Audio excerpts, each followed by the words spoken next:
So the coalition for Trump is really falling apart. But the thing that I find most interesting is now for the first time ever in the second term, what you're seeing is the politicians are beginning to distance themselves. So Trump posted the other day a video that ended up being Michelle Obama and Barack Obama as monkeys, as actual monkeys.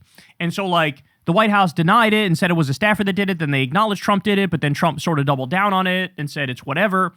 But it was about 5 senators, Republican senators, and about 5 Republican congresspeople who condemned it. In pretty unequivocal terms, too, which they never do. They always couch everything when it comes to Trump. This time they were like, nah, bro, that's fucked up. You should apologize, right? So now that's a sign. The other thing is, even somebody like Thomas Massie, he's becoming more aggressive in his criticism of Trump. So take a look at this. This is from Manu Raju of CNN. Massie Unplugged. Massie says Howard Lutnick should, quote, just resign over his Epstein ties. He was caught lying hard body karate, son. I mean, he was like, I was sickened by that man, and I said, I'm never going to see him again. Cut to emails that came out after that alleged meeting where he goes, I'm coming to the island. Here's how old my kids are. This is my wife's email, by the way. Can't wait to see you. Massie says Trump should absolutely apologize to the Obamas, and he says Trump's attacks on his wife are, quote, beyond the pale. Someone at the White House, quote, needs to go to the president and just ask him for his phone. Okay, here we go. Take a look at this, y'all. I do want to ask you about that comment from the president of the United States insulting you like that at the National Prayer Breakfast. What's your response to him? Which, by the way, really, at the National Prayer Breakfast is when he decides, oh my God.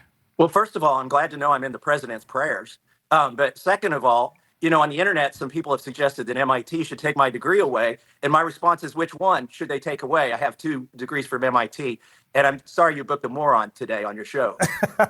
Well, fair enough. I do want to talk to you about your fight to release the Epstein files in a minute. But first, I want to get your reaction to the news about how the president posted then deleted this racist video depicting the Obama as apes. He has refused to apologize. Do you think he should apologize to the Obamas? He should absolutely apologize. He's gone too far. I mean, he's attacked my wife recently online, and I do think there are limits. If for a while it's kind of funny, but once you pass certain guardrails, like attacking a man's spouse or getting into racist tropes, I think it's somebody at the White House, maybe Susie Wiles, needs to go to the president and just ask him for his phone and maybe ask him just to show him the tweet before he sends it out. You gotta treat him like a fucking toddler, bro. That's like a toddler. By the way, this part might be controversial, but I'm gonna say it anyway because I think it's true. Trump has always been unhinged to one extent or another, but I have to be honest, he's getting more and more unhinged lately, right? Like think about the quiet piggy. Think about that, for example. Think about what are you, stupid? What are you, a stupid person? He said so many things that were eyebrow raising and shocking even for him. Remember what he said the other day to Caitlin Collins in the White House? Why don't you have a smile? Why don't you have a smile? It's very like 1950s misogyny coded, right? And Trump has always been unhinged to one extent or another, but it has gotten worse lately. Why is that? Well, my theory is he is getting the Leqembi injections. He does have early Alzheimer's, and so that's why.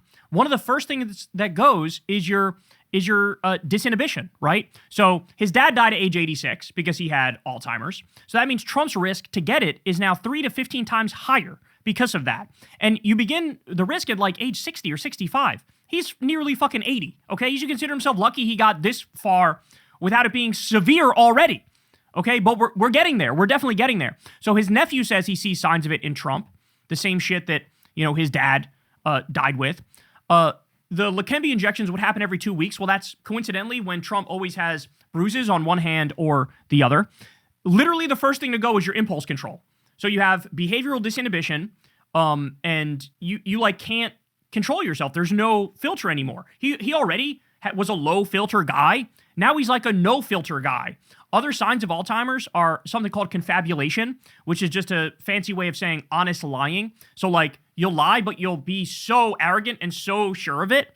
That's a sign of Alzheimer's. Decline in verbal complexity and repetition and fixation. That is Trump to a T. Like honestly zero fucking vocabulary.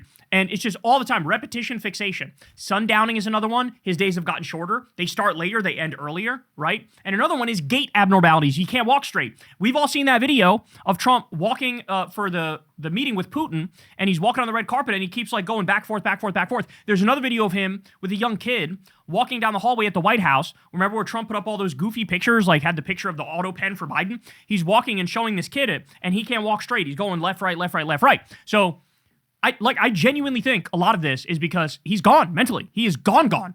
Like, this is Alzheimer's, and I think it's probably the biggest cover-up in U.S. history when it comes to people said with Biden, like, hey, this is kind of a cover-up because he's not doing psychologically well. I agree, he wasn't doing psychologically well. But now we're dealing with a guy who might literally have diagnosed Alzheimer's. Diagnosed. And, like, they could be hiding it. Because they hide fucking everything. All right, let's continue. Here we go. Follow up on your wife, because it is alarming. Multiple times he has gone after her in social media posts. I mean, how angry does that make you? It doesn't make me angry, but it's unfair to my spouse. I mean, look, Donald Trump was giving to Democrats when my wife was working for Right to Work and Campaign for Liberty and Rand Paul. In fact, worked in Rand Paul's office over a decade ago, back when Donald Trump was still a Democrat. So I think it's wrong. Fortunately, everything he says about her is untrue.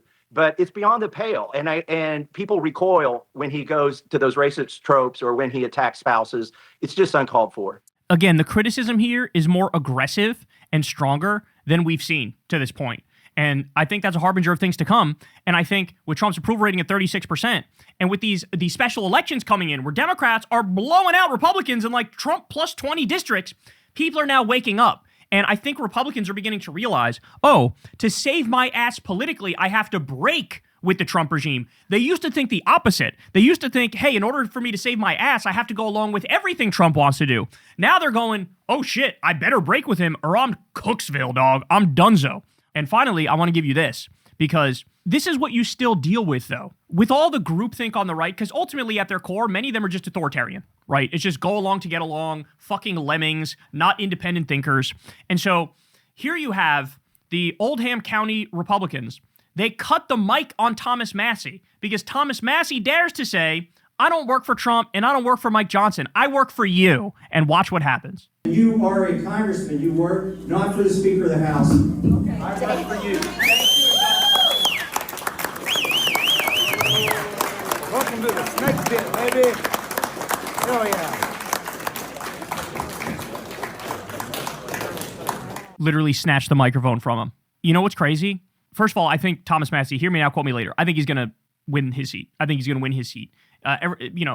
All the Republicans are looking at it like, oh, he's going to get destroyed.